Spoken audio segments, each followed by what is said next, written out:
All right, guys, so welcome back to the channel and welcome to my reaction channel. This is where I'm going to be uploading my reacts to various videos that I find interesting.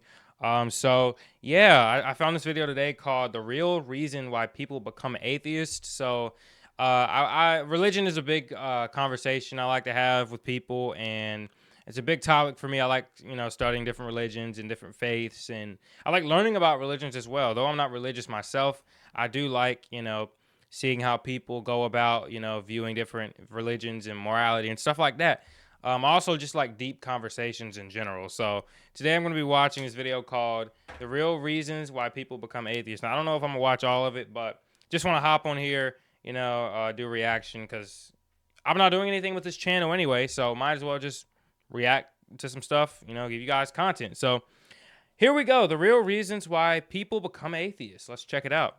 How does a theist become an atheist? One popular explanation is reasoning and rationality. If the tenets of one's religion do not hold up to someone's rigorous intellectual scrutiny, then there's a good chance they will become an atheist. This explanation is very popular. Yeah, I think it's just I'm gonna try not to pause a lot. I know I'm very bad at that.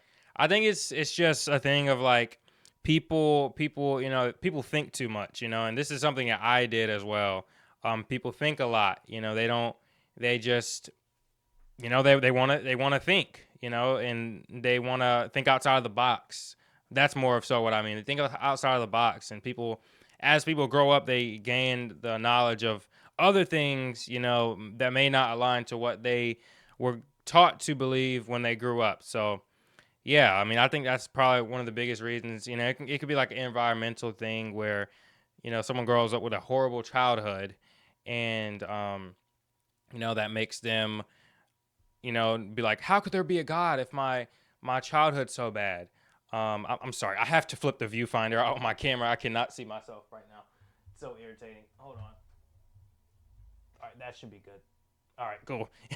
I'm not even gonna edit that out, but I go crazy if I cannot see myself. But anyway, like I was saying, yeah, like I think it could be environmental reasons or anything like that, or just people, people wanting to not believe in God, as simple as that. But I think it's a personality thing, because I think, more people are susceptible to just believing what they were taught when they were growing up, and a lot of people just like to think outside the box. So Popular among the so-called New Atheists, a group of scientists and philosophers who, since the early 2000s, have criticized religion and its role in government and society. This came up in a roundtable conversation between the so-called Four Horsemen of Atheism: Christopher Hitchens, Daniel Dennett, Richard Dawkins, and Sam Harris, who put it this way: "I'm constantly getting email from people who have lost their faith and were, in effect, argued out of it. And the straw that broke the camel's back was either one of our books or some other process of reasoning."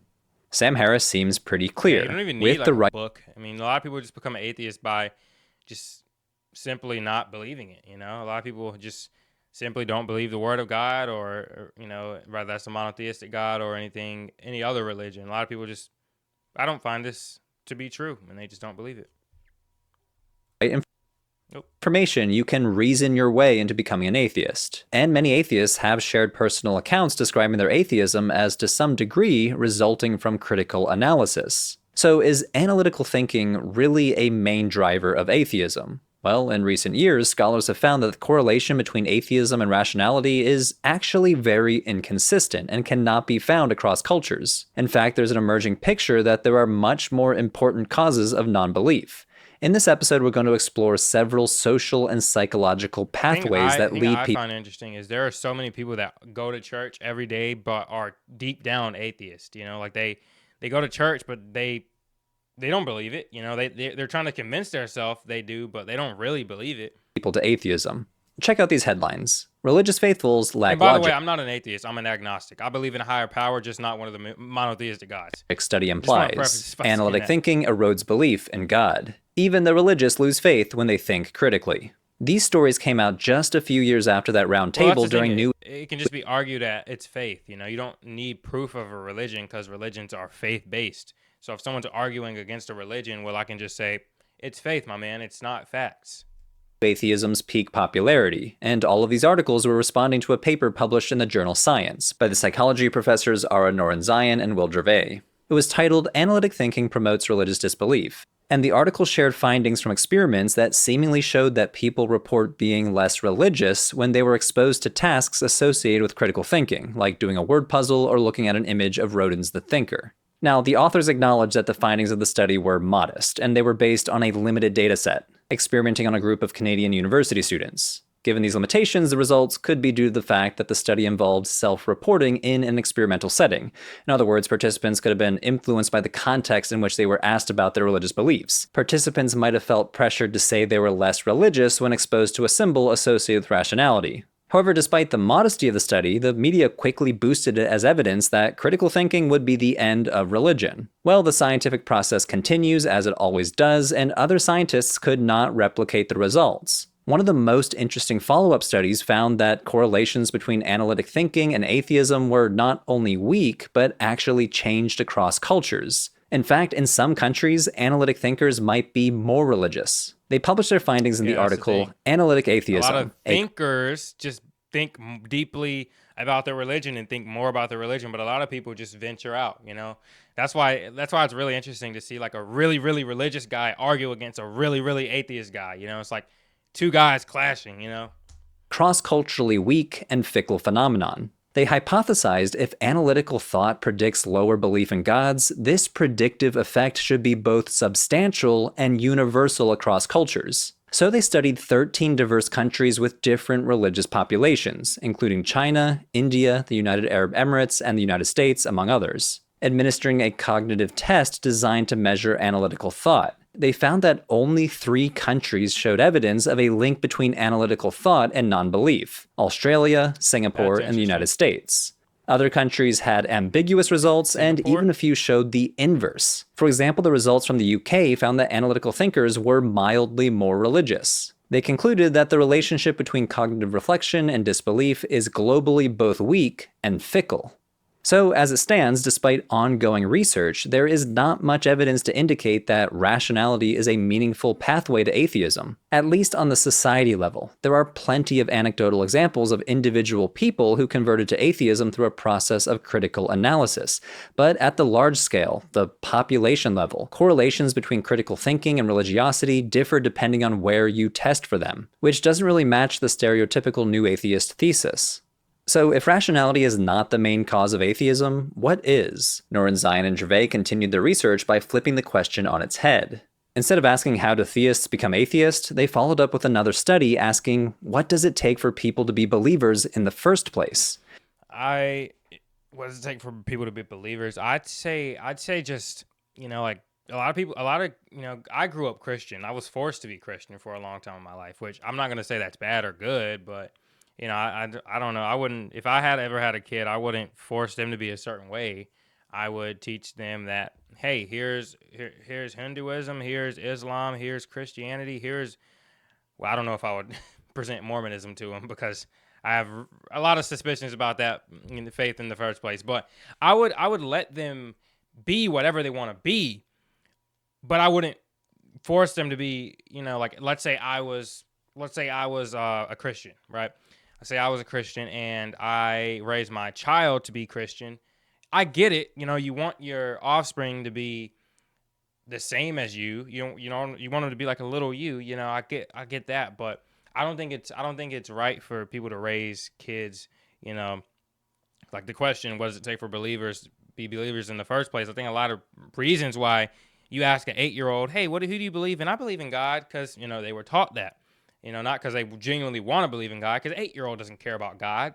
They don't care about God. They don't even know who. If you wouldn't have taught them, they wouldn't have even came up with God. I feel like God was just a idea created by humans. You know, with us having suspicion about death. You know, us not having an answer, we created God to make us feel better about it. That's my analysis on how religion became a thing in the first place. But when you ask a child, you know, they don't care. You know, so obviously, you know, religion gets just put into the mind at a young age. It's gonna make them believe it for the next 40, 50 years, or either they just, you know, as soon as they turn 16, I don't believe in God anymore, Mom. So, you know, I feel like that's definitely has something to do with it. In other words, what psychological and cultural factors need to be in place in a given person to believe in a given God at a given time? And could atheism emerge when those factors are not present?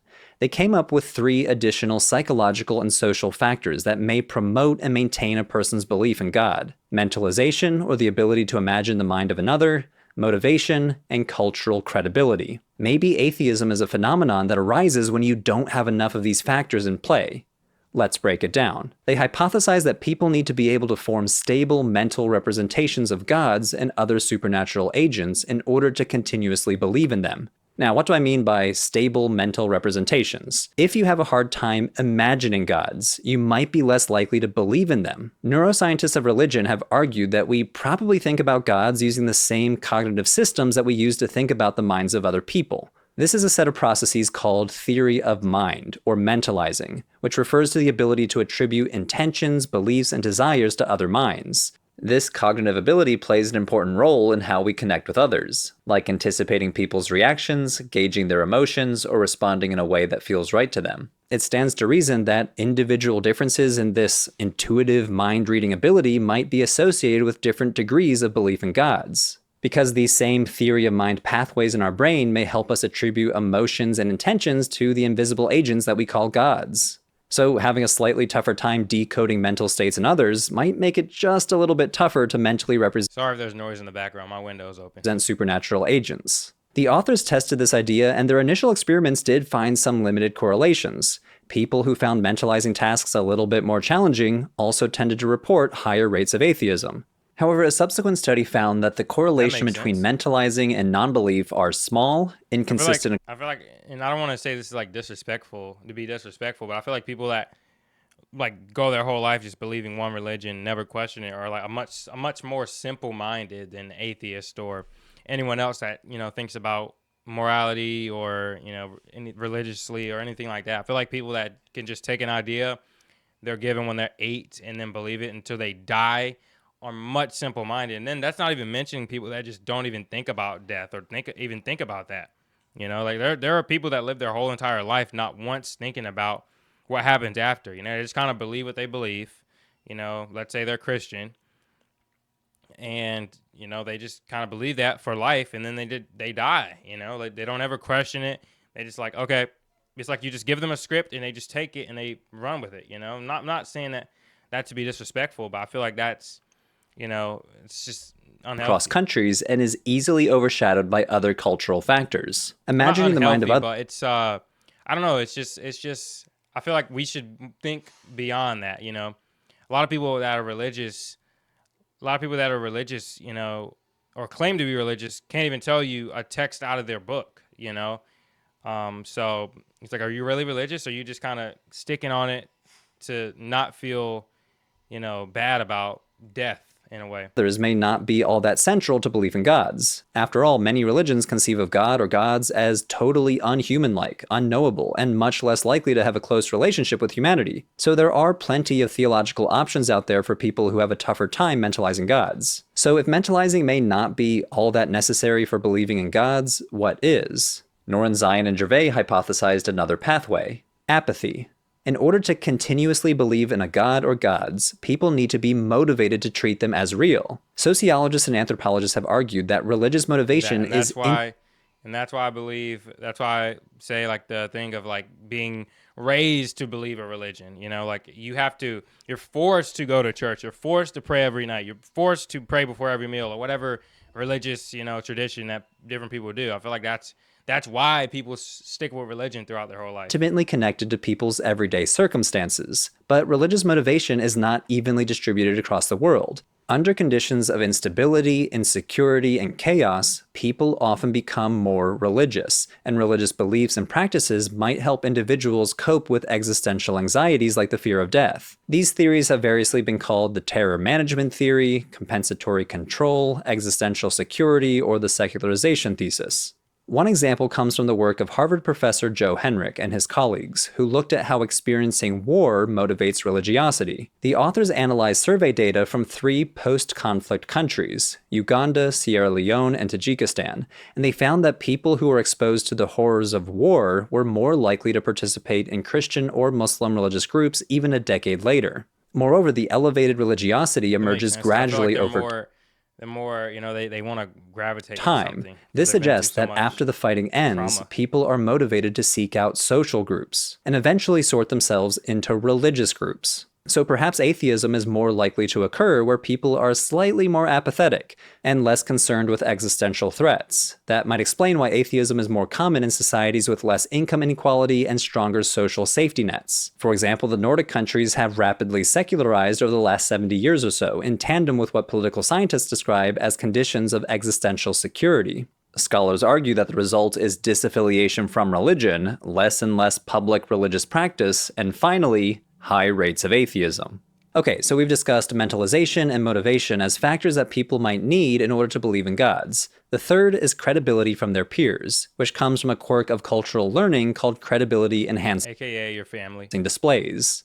Credibility enhancing displays, or creds, refers to behaviors that outwardly demonstrate a person's commitment to their professed beliefs. See, we humans really pay attention to each other's behavior, and we especially are convinced by actions that come with a cost that proves someone's sincerity. We aren't just persuaded when people talk the talk, we are more persuaded when people walk the walk, people who practice what they preach. Actions that would be very costly to do or very hard to fake if someone was not serious about their faith become very strong indicators of that person's true conviction. For example, imagine someone comes up to you and offers you some mushrooms and claims they are very delicious. Should you eat them? Maybe they're super expensive mushrooms from Whole Foods. Or maybe this person is not as friendly as they seem and these mushrooms are more of the instant death variety. How can you be sure? Well, easy. If they eat the mushroom first, then you can safely infer that they genuinely believe that the mushrooms are safe to eat. And religions offer a ton of opportunities to prove someone's sincere commitment. A whole repertoire of hard-to-fake actions that speak louder than words. Mandatory attendance for specific rituals. Wearing specific clothing that marks you as an insider. Abstaining from certain tasty foods or sex. Or even extreme practices like bodily mortification or martyrdom. When new cultural learners see everyone around them acting out their belief in a particular god or gods, they are much more likely to adopt and maintain that belief for themselves. Yeah, that's something you see in America a lot,